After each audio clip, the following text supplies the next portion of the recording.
থামেন দাদা, একটু তো আপনাদের সাথে কিভাবে কি করেছে একটু বলেন। মুসলিমরা আপনাদের সাথে কিভাবে অত্যাচার করেছে একটু বলেন।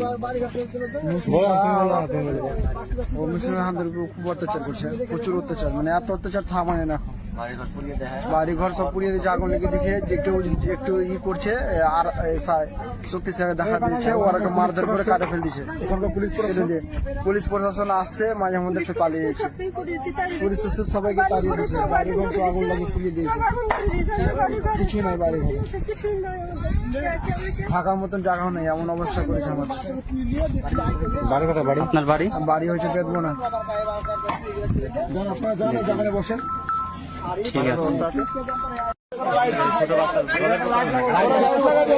লাইট লাগাবে না, না ওখান থেকে তোমরা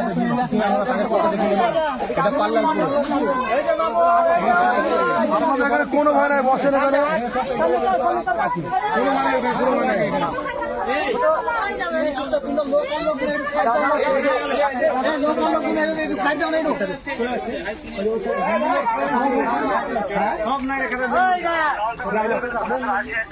হ্যাঁ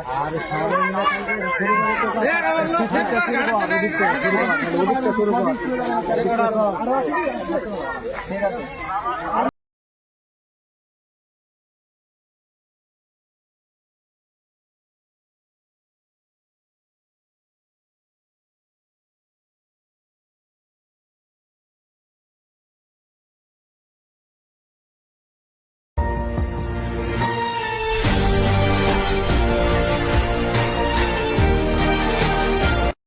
সম্মানিত দর্শক, নিশ্চয়ই আপনারা ভিডিওতে দেখলেন যে মুর্শিদাবাদের ধুলিয়ান পৌরসভা থেকে দলে দলে হিন্দুরা গঙ্গা নদী পেরিয়ে চলে যাচ্ছে।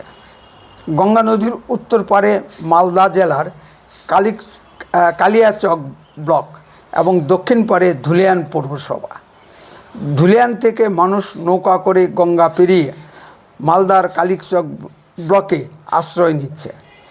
প্রথমে ভেবেছিলাম ঘটনাটি বাংলাদেশের, কিন্তু দুঃখের সঙ্গে বলতে হচ্ছে ঘটনাটি আমাদের পশ্চিমবঙ্গের মালদা মুর্শিদাবাদ সীমান্তে।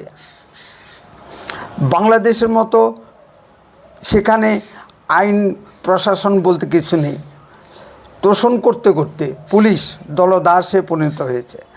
তৃণমূল রাজত্বে এক শ্রেণীর মুসলিম গুন্ডাদেরকে পুলিশ মাথায় তুলে নিয়েছে।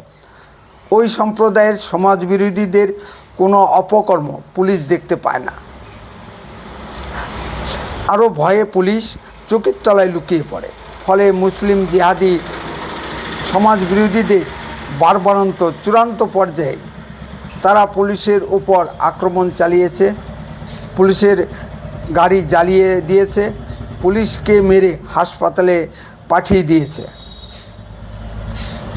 তারা মনে করছে মমতা দিদির হাত তাদের মাথার উপর আছে।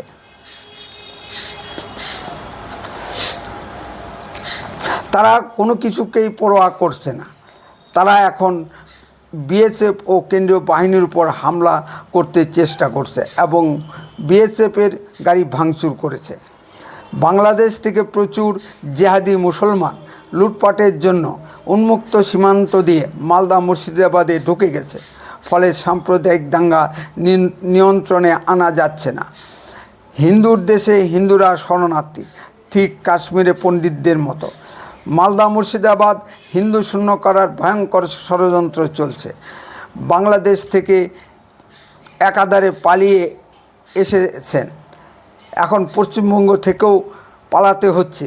তারপর যাবেন কোথায়? মাননীয় বিরোধী দলনেতা শ্রী শুভেন্দু অধিকারী এনআইএর তদন্ত দাবি করেছেন। জেহাদি মুসলমানদের হাতে হঠাৎ করে এত আগ্নেয়াস্ত্র এলো কোথা থেকে, যার বলে বলিয়ান হয়ে তারা কেন্দ্রীয় বাহিনীর উপর আক্রমণ করতে সাহস পায়।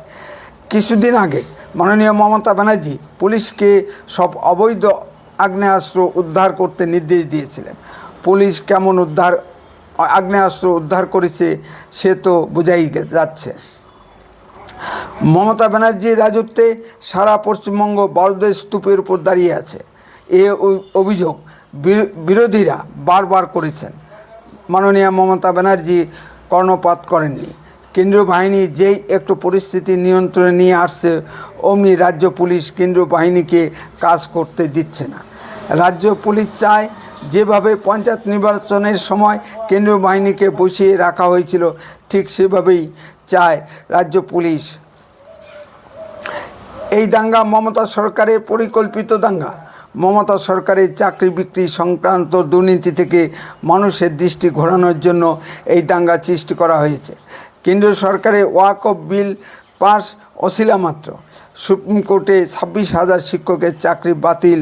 পশ্চিমবঙ্গের প্রতিটি পরিবার প্রত্যক্ষভাবে বা পরোক্ষভাবে অ্যাফেক্টেড। যে জনরোষটি সৃষ্টি হয়েছে তাতে মমতা ব্যানার্জি ভবিষ্যতে অন্ধকার দেখছেন। তার চাই একটা গরম গরম ইস্যু। ওয়াকফ বিল পাস মমতা সরকারের সামনে সেই সুযোগ এনে দিয়েছে। পশ্চিমবঙ্গের দিকে দিকে ওয়াকফ বিলের বিরুদ্ধে আন্দোলনের নামে সাম্প্রদায়িক দাঙ্গা ছড়িয়ে পড়ছে। কেন্দ্রীয় ওয়াকফ বিলের বিরুদ্ধে গণতান্ত্রিক পদ্ধতিতে আন্দোলন হতেই পারে, তাতে কারো কোনো আপত্তির কথা নয়। আন্দোলন যেভাবে হিংসাত্মক ও সাম্প্রদায়িক রূপ নিয়েছে তাতে আমরা মমতা প্রশাসনের উপর বিশ্বাস রাখতে পারছি না।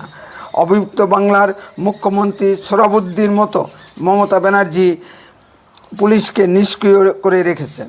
মাঝে মাঝে পুলিশের ডিআইজি কিছু স্টেটমেন্ট দিচ্ছেন, কাজের কাজ কিচ্ছু হচ্ছে না। এত বড় একটা দাঙ্গা হয়ে গেল, কয়জনকে গ্রেপ্তার করা হয়েছে মাননীয় মুখ্যমন্ত্রী? পুলিশ